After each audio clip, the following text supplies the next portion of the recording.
Kapan waktu yang tepat untuk anak itu dikasih edukasi seksual? Jadi yang harus kita pahami, konten tentang edukasi seksual itu bukan hal yang pertama, tapi tentang keterbukaan dan kelekatan itu yang paling utama. Karena ketika anak sudah mulai selalu bertanya, "Papa, papa, kalau ini gimana? Papa, papa, papa, kalau ini gimana?" Itu modal dasar.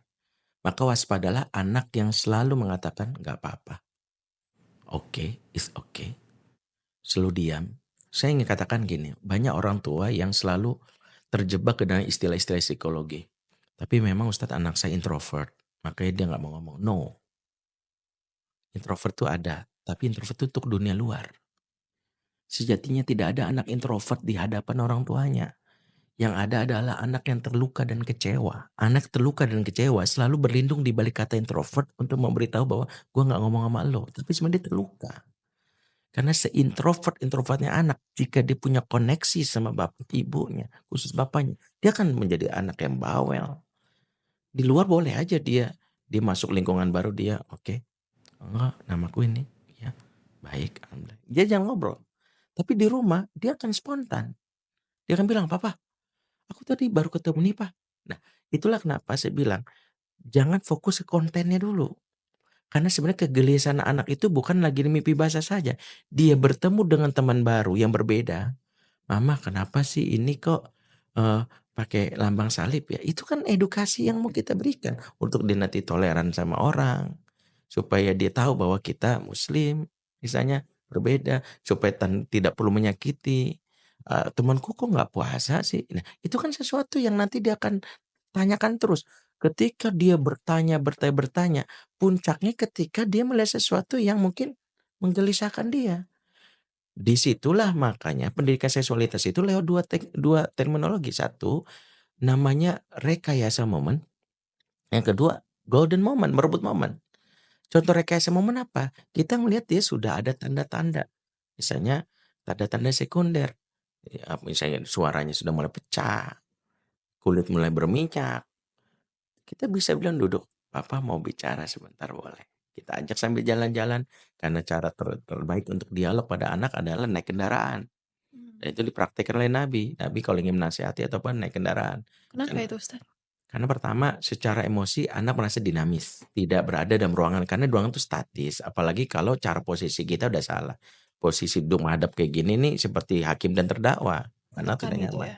Betul kan? Anak tuh senang suka samping-menyamping kalau anak laki-laki, ya menyamping atau kalau mau dia duduk, tidak berhadapan. Kalau Nabi itu memboncengkan di depan misalnya naik motor menghadap searah. Oke. Nah, bisa bilang itu, dan itu boleh. Nah, yang kedua adalah ketika anak misalnya naik kendaraan gitu, kita bisa bahas sesuatu yang kita bilang, "Papa ngelihat kamu sepertinya sudah semakin bertambah dewasa ya." Terus kita bisa pembukaan, "Kamu sepertinya akan menjadi seorang remaja." Nah, baru kita tanya, Kalau menurut kamu cara tanda orang itu sudah remaja apa?" Nah, itu kita mulai tadi akan banyak cerita, "Oh, sudah mulai mandiri." Oke, itu hal-hal yang sebentar. Tapi kita ngelihat dari sisi perubahan biologis. Oke, tapi ada satu perubahan yang sebenarnya itu membuat orang disebut remaja loh. Disitulah kalau dia sudah balik. Apa itu? Baru lagi disebut mimpi basah. Konsepnya adalah jangan terlalu banyak ceramah, selalu selalu kita bertanya, jadilah coach. Kamu udah pernah dengar istilah mimpi basah? Eksplorasi dulu.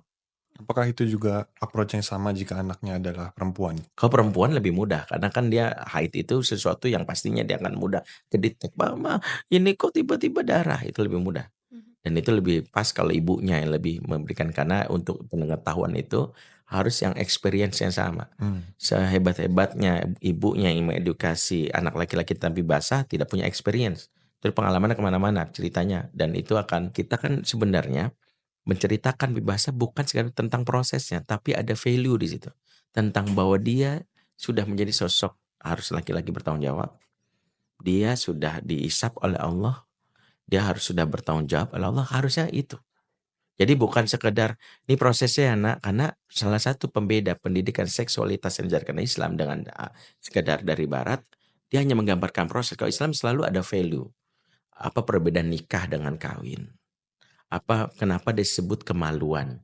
Karena malu untuk punyamu diperlihatkan ke orang lain dan malu untuk punya orang lain kau lihat. Jadi matamu kau jaga, jadi malu itu kenapa sebut alat vital, ada value lagi, karena sangat vital bisa berbahaya kalau itu misalnya kamu tendang atau kamu remas dan macam-macamnya. Jadi selalu ada value. Nah itu yang membuat kita bisa melihat, nah ketika kita membahas tentang remaja nanti ujung-ujungnya tentang tanggung jawab. Berarti kira-kira perlu papa ingatkan lagi tentang sholat subuh? Jadi di situ dia sadar, ini urusan kamu dengan Allah. Bahwa kemandirian itu nak, bukan kemampuan kamu menghasilkan uang. Mandiri di sisi Allah adalah ketika kamu sudah bisa bangun salat subuh sendiri. Itu anak mandiri. Karena betapa banyak hari ini ngakunya anak mandiri, 20 tahun, 30 tahun, khusus salat subuhnya ibunya masih nelpon jauh-jauh dari kampung. Berarti ada hal yang value yang belum tersampaikan. Bahwa ini bukan sekedar berkaitan dengan proses bagaimana dia mengalami basah, tapi tentang tanggung jawab berkaitan dengan dia sebagai seorang laki-laki hamba Allah yang menjalankan perannya seperti itu.